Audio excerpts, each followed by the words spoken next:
Ndagushubuje mwene data, ubutagomba kunkurikira umunsi ku munsi. Amahoro n'imigisha bituruka ku Mwami Yesu nibibane nawe. Amazina yanjye nitwa Nsengiyumva Elisa. Tugiye kuganira inkuru yo muri Bibiliya uyu munsi. Nk'ibisanzwe tugiye kuganira ku nkuru y'umugabo witwa Nimurodi. Nimurodi ni umugabo dusanga mu bitabo cyane cyane byo mu isezerano rya kera, ariko uyu munsi turibanda mu itangiriro kuko ariho tumusanga mu rubyaro rwa Nowa. Nimurodi ni umuhungu wa Hamu, Hamu akaba umuhungu wa Nowa. Nowa uyu nguyu n'urubyaro rwe nyuma y'umwuzure Imana imaze kurimbura ibifite umubiri, kuko ibizira by'abantu byari bimaze kuba byinshi cyane, ikabwira Nowa ngo genda ubaze inkuge kuko iherezo ry'ibifite ririje mu maso yanjye. Yarokokanye n'abahungu be batatu n'abakazana be batatu hamwe n'umugore we. Bishatse kuvuga ngo muri uriya mwuzure harokotse abantu 8. Umwuzure umaze kurangira, Bibiliya itwereka ko Nowa yahinze ubutaka bwe, amaze guhingamo uruzabibu, arangije akuramo vino aranywa arasinda mu ihema rye. Igihe yari yasinze, umuhungu w'umuhererezi we witwa Hamu yinjiye mu ihema rye abona ubwambure bwe. Arangije arasohoka abibwira abakuru be Hamu, Shemu ndetse na Yafeti. Bakimara kubibona bashyira ngo umwitero ku bitugu, baragenda bagenza umugongo bambika se. Ise aho asindukire amenya yuko umuhungu we witwa Hamu w'umuhererezi yabonye ubwambure bwe, arangije aramuvuma. Nowa ntago yigeze avuma Hamu nyirizina, ahubwo yavumye umuhungu we. Aravuga ati Kanani avumwe, azabe umugaragu w'abagaragu kuri bene se. Kandi ati Uwiteka ahimbazwe, niwe Mana ya Shemu, Kanani abe umugaragu we. Imana yagure Yafeti abe mu mahema ya Shemu, Kanani abe umugaragu we. Hanyuma mu mwuzure wa Nowa amara imyaka 350. Uko nguko niko inkuru yagenze. Harangije havumwa umwuzukuru wiwe witwaga Kanani. Nako byagenze kuko uyu Kanani yaje gukomokwaho n'Abanyakanani, aricyo gihugu Imana yahaye Abisiraheli bene Aburahamu bakomokaga n'ubundi kwa Shemu. Niyo mpamvu duhita dukurikizaho tukareba se Hamu yabyaye abahe bana. Hamu yabyaye abana bagera muri 4. Yabyaye uwitwa Kushi, abyara Misirayimu, abyara Puti, abyara na Kanani. Uyu witwa Kushi niwe wakomotsweho n'Abanyababuloni, cyane cyane abantu mu gice cya Aziya. Misirayimu yakomotsweho n'Abanyayegiputa, cyane cyane n'ubwoko twavuzeho bushize bwitwa Abafilisiya bakomotse ku Bakasiluhi. Puti yakomotsweho n'Abanyalibiya, cyane cyane mu gice cya Afurika. Hanyuma Kanani akomokaho na ya mahanga 7 twabonye mu gihugu cy'i Kanani. Nimurodi uyu nguyu uvugwa muri Bibiliya ntago batugaragariza umugore we cyangwa umwana we, ahubwo Bibiliya igaragaza cyane cyane ibigwi by'uyu mugabo witwa Nimurodi. Nimurodi uyu nguyu bavuga ko ariwe mwami wimye bwa mbere, kandi yari umuhigi uhigira imbere y'Uwiteka. Mu yandi magambo, yari umuntu wahagurukiye, nk'uko izina rye risobanura, yahagurukiye kugomera cyangwa kurwanya Imana. Uyu nguyu yabanje kwima bwa mbere ngo muri ibi bihugu, igihugu cy'i Babuloni, igihugu cya Ereki, igihugu cya Akadi ngo byo mu gihugu cya Shinari. Akaba afatwa nk'umuyobozi w'ikirangirire w'umurwa wa Babuloni, kandi niwe wagaragaye agumura abantu abasaba kubaka umunara w'i Babeli. Nta kindi yari agamije ngo kwari ukugira ngo azamuke ngo bagere ku Mana bayirwanye. Niho Imana ngo yabiboneye ko nta kizabuzamo imigambi yabo mibi, irangije kugira ngo ihagarike igikorwa cyabo, itatanye indimi zabo. Nimurodi muri igitabo cyitwa Midrashi ivuga ko ari we wategetse kubaka umunara w'i Babeli cyangwa Tower of Babel, agira ngo abantu bazamuke bagere ku ijuru barwanye Imana.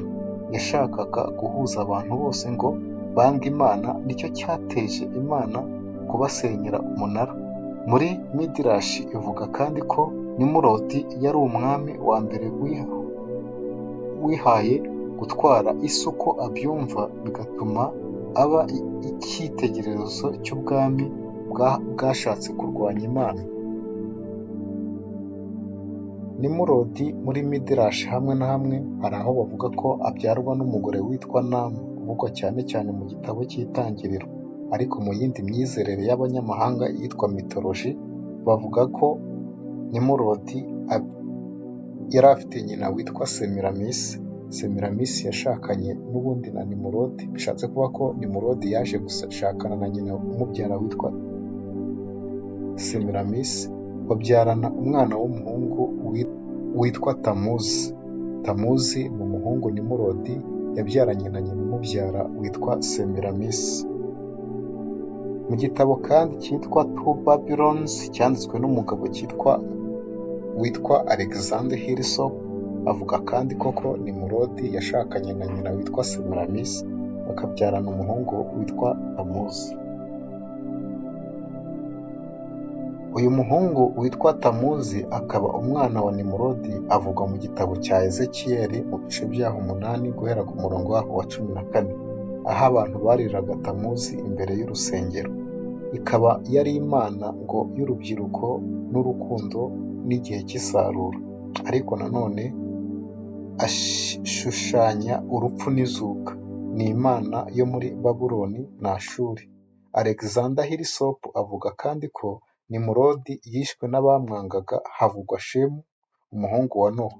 Hanyuma nyina we akaba n'umugore we Semiramisi yahise avuga ko nimurodi atapfuye burundu, ahubwo yahindutse imana y'izuba. Akomeza avuga kandi ko yazutse mu ishusho y'izuba, maze abantu batangira gusenga izuba nk'uko bari basanzwe basenga nimurodi.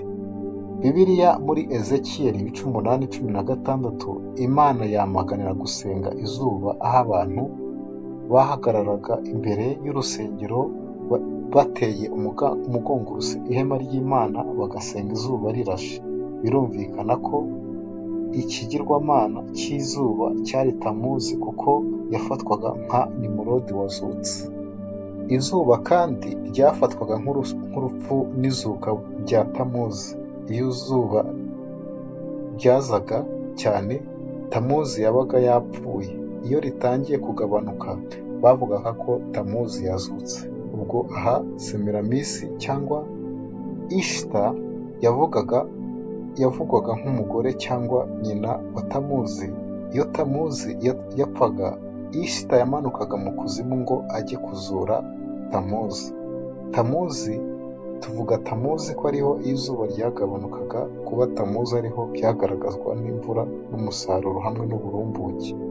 Mu yandi magambo, bivuze ko Tamuzi yapfaga mu gihe cy'impeshyi akazuka mu gihe cy'itumba. Iki gitabo kandi kivuga ko Tamuzi yavukaga ku itariki y'izuba risubira kuboneka, ni ukuvuga mu minsi ya solstice y'itumba. Solstice y'itumba cyangwa winter solstice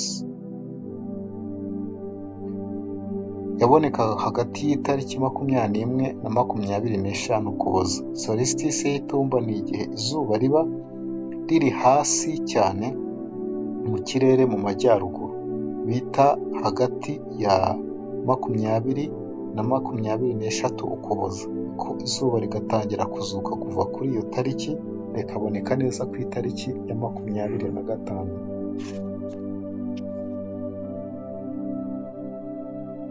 Ngayo nguko rero, aya niyo mateka y'umugabo witwa nimurodi. Tubonye yuko ari umwuzukuru wa Hamu, akaba umuhungu wa Kushi. Kandi nimurodi tugaragaje ko ari we munyembaraga wagaragaye ari umuhigi imbere y'Imana, kandi niwe wagaragaye yubatse umunara w'i Babeli mu buryo bwo kugira ngo azamuke mu gikorwa cyo kurwanya Imana. Imana nayo imaze kubibona nk'uko biri bivuga, igaragara nimba biyemeje icyo gikorwa ko bari bashyize hamwe nta kizabananira, irangije inyuranya indimi zabo. Kandi nanone tubona ko ibitabo by'imyizerere y'abanyamahanga cyangwa ibyo twita za mitoloji n'izindi nyandiko, cyane cyane nk'igitabo cyanditswe n'uwo bita Alexander Hillsop, yagaragaye avuga ko nimurodi yashakanye na Semiramisi, nyina umubyara, bakabyarana na umuhungu witwa Tamuzi. Nk'uko byari bisanzwe ko basenga nimurodi, n'ubundi bakomeje gusenga Tamuzi, kuko Tamuzi yari ahagarariye nimurodi bazutse, bakomeza gusenga izuba bavuga ngo barasenga n'ubundi nimurode nk'uko bari basanzwe bamusenga. Murakoze cyane.